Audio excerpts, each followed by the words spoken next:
विधर्मी लोग जो भी सनातन के बारे में बोलेगा उसको ये ऐसे ही फंसाने का कार्य है। पहले परम पूज्य बापू जी को फंसाने का कार्य किया, अब अनिरुद्धाचार्य जी को, स्वामी प्रेमानंद जी को, ऐसे सभी को एक एक करके ये टारगेट करते जा रहे हैं।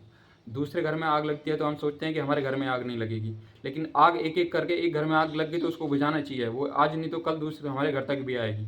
जैसे पूज्य बापू जी के खिलाफ जब केस हुआ तो सब लोगों ने इसकी वाहवाही करी, मीडिया की उल्टी चाट कर मजाक बनाया, अभद्र टिप्पणी की गई। अपने ही लोग अपने लोग को बदनाम कर रहे हैं, उनका मजाक उड़ा रहे हैं, उनकी हंसी कर रही है, तो कौन इस संस्कृति का कार्य करेगा।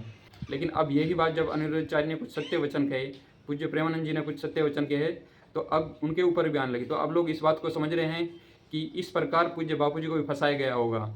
अब एक एक करके ये लोग टारगेट करते जाएंगे, हम लोग छिन भिन होते जाएंगे, हम अपने अपने तक सीमित रहेंगे, तो कैसे संस्कृति की सेवा होगी। कोई ईसाई पादरी या कोई मौलवी हमारी संस्कृति को बचाने नहीं आएगा, हमारे संत ही हमारी संस्कृति को बचाएंगे। इस बात को समझना होगा कि जो हमारे सनातन संत हैं, जिन लोगों ने विधर्मियों की चालों को नाकाम करने का कार्य किया, उन लोगों को हमें अपने संतों को बचाने का प्रयास करना होगा, आवाज़ उठानी होगी। तो सर्वप्रथम पूज्य बापू जी ने इसके लिए खिलाफ आवाज़ उठाई और भारतीय सनातन संस्कृति पुनर्जागरण करने का कार्य किया। और यही बात विदेशी आसुरी शक्तियों को रास नहीं आई और उन लोगों ने ये षड्यंत्र किया कि कैसे भी करके मुख्य पिलर को गिरा दिया जाए, बाकी को तो ऐसे ही मसल दिया जाएगा। तो उन्होंने परम पूज्य बापू जी के लिए एक षड्यंत्र रचा और उसके खिलाफ एक कार्रवाई की गई।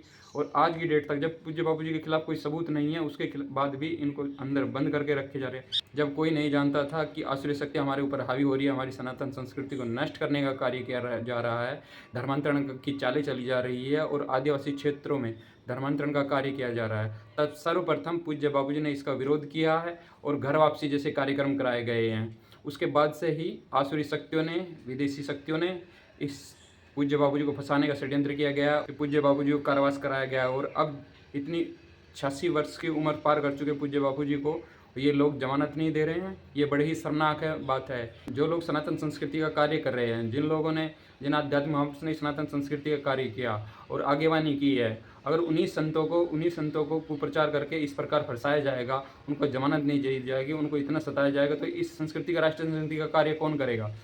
जब एक आगेवानी कर रहा है और उसी को सबसे पहले जकड़ लिया गया, उसी को सताया जा रहा है, तो फिर दूसरा कौन इस कार्य में हाथ डालेगा। सब लोग डर जाएंगे। इसीलिए दूसरे संत जो है इस कार्य में आगेवानी नहीं कर रहे। क्यों नहीं कर रहे? सबको दिखाई दे रहा है कि भाई जो मुख्य संत थे, पूज्य बापू जैसे ऐसे धर्म धरोहर जिनके प्रधानमंत्री, मुख्यमंत्री सब मत्था टेकते थे, ऐसे व्यक्तित्व के धनी को भी इन लोगों ने अपनी चाल में फंसा दिया और फिर राजनीतिक शिकार हो गए, तो अब बाकी लोगों को कौन हिम्मत करेगा। सब लोग डरते हैं।